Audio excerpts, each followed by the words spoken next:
Hello বন্ধুরা, আজকে আমরা আলোচনা করতে যাচ্ছি ক্লাস 10 এর ইতিহাসের প্রথম 3টি অধ্যায় থেকে সবথেকে গুরুত্বপূর্ণ 20টি মান 2 এর প্রশ্ন নিয়ে। ঠিক আছে? তাহলে আজকে আমি তোমাদের বিভিন্ন স্কুলের টেস্ট প্রশ্নের বা টেস্ট পরীক্ষার যে প্রশ্ন হয়েছিল সেগুলো লক্ষ্য করে দেখলাম যে বেশ কিছু প্রশ্ন রয়েছে যেগুলো বেশিরভাগ স্কুলেই বারবার রিপিট হচ্ছিল।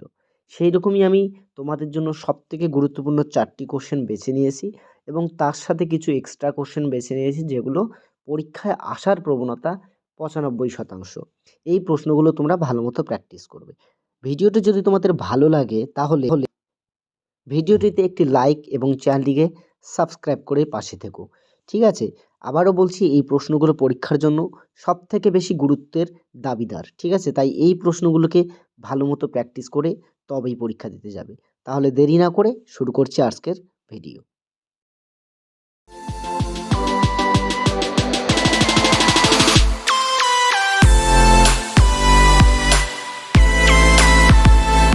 তাহলে আজকে আমরা আলোচনা করছি ইতিহাসের ধারণা, সংস্কার, বৈশিষ্ট্য, পর্যালোচনা ও প্রতিরোধ বিদ্রোহ এই 3টি অধ্যায় নিয়ে। তাহলে প্রথম প্রশ্ন হচ্ছে সাহিত্যের ইতিহাস থেকে। প্রথম প্রশ্ন, বাঙালির বিজ্ঞান চর্চা জগদীশ চন্দ্র বসুর অবদান লিখো, অথবা প্রশ্নটি আসতে পারে আঞ্চলিক ইতিহাস বাঙালির বিজ্ঞান চর্চায় নাম্বার পরিবেশের ইতিহাসের গুরুত্ব লিখো। খুবই বেশি গুরুত্বপূর্ণ এবং সামরিক ইতিহাস চর্চার গুরুত্ব লিখো। ভালোমতো প্রিপারেশন নেবে এই প্রশ্নটা লিখে লিখে প্র্যাকটিস করবে। অতি গুরুত্বের দাবি রাখে। 2 নম্বরে রয়েছে বাংলা গানের ধারায় কাজী নজরুল ইসলাম, যেগুলো আজ আমি তোমাদের বলছি তোমরা ভালো করে প্র্যাকটিস করবে, খাতায় লিখে রেডি করে রাখবে। ঠিক আছে? অবশ্যই তোমরা এখান থেকে কমন পাবে, এতটুকু আমি আশাবাদী। ঠিক আছে? এর মধ্যে পরিবেশের ইতিহাসের গুরুত্ব লিখো, যে মান 3-এর প্রশ্নটা, এই 3-এর প্রশ্নটা কিন্তু অনেক বেশি গুরুত্বপূর্ণ। এবছর আসার সম্ভাবনা অনেকটাই বেশি। ঠিক আছে?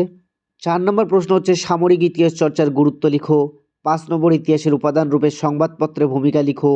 6 নম্বর আত্মজীবনী ও স্মৃতিকথা বলতে কী বোঝো। 7 নম্বর মধুসূদন গুপ্ত স্মরণীয় কেন। 8 নম্বর মেকলে মিনিট কি। এর মধ্যে 5 নম্বর এবং 7 নম্বর কোশ্চেন দুটি খুবই বেশি গুরুত্বের দাবি রাখে।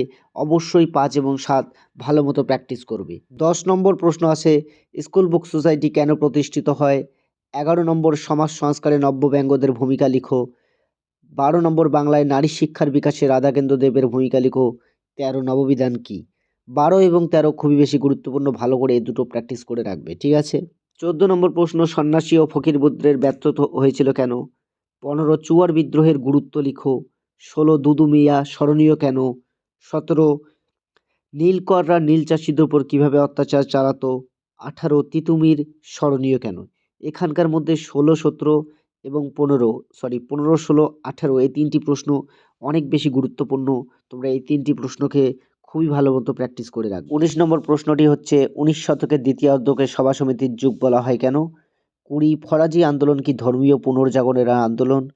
21 নীল বিদ্রোহে হরিশ্চন্দ্র মুখোপাধ্যায়ের ভূমিকা লিখো। এই প্রশ্নগুলোও কিন্তু খুব বেশি গুরুত্বপূর্ণ, পরীক্ষায় আসার সম্ভাবনা অনেকটাই বেশি। যাই হোক, 22 নম্বরে পড়বে ভারতবর্ষীয় ব্রাহ্ম সমাজ বিভক্ত হয়েছিল কেন। 23 শিক্ষিত বাঙালি সমাজের অনেকে মহাবিদ্রোহকে সমর্থন করেনি কেন। 24 কন্যা ইন্দিরা গান্ধীর লেখা চিঠিগুলির গুরুত্ব লিখো। 25 ইন্টারনেট ব্যবহারের সুবিধাগুলি লিখো। যাই হোক, এই 25টা কোশ্চেন তোমরা এই অধ্যায় থেকে খুব ভালো মতো প্র্যাকটিস করে লিখে এখনও থেকে রেডি করে রাখো, কারণ সময় তোমাদের হাতে এখনও যথেষ্ট বেশি রয়েছে। ঠিক আছে? আমি পরবর্তী অধ্যায়গুলো নিয়ে পার্ট 2তে নিয়ে অবশ্যই খুব তাড়াতাড়ি ভিডিও বানাবো। এখান থেকে আশা করি তোমরা কমন পেয়ে যাবে মান 2 এর কোশ্চেনগুলো। ঠিক আছে? প্রথম 3 অধ্যায় থেকে আসা কোশ্চেনগুলো। যদি তোমাদের ভিডিওটি ভালো লাগে তাহলে চ্যানেলটিকে সাবস্ক্রাইব করে ভিডিওটিকে একটি লাইক করে কমেন্ট বক্সে জানিও তোমাদের পরবর্তী ভিডিও কোন বিষয়ের উপর চাই। ততক্ষণে টাটা, দেখা হচ্ছে পরের ভিডিওতে।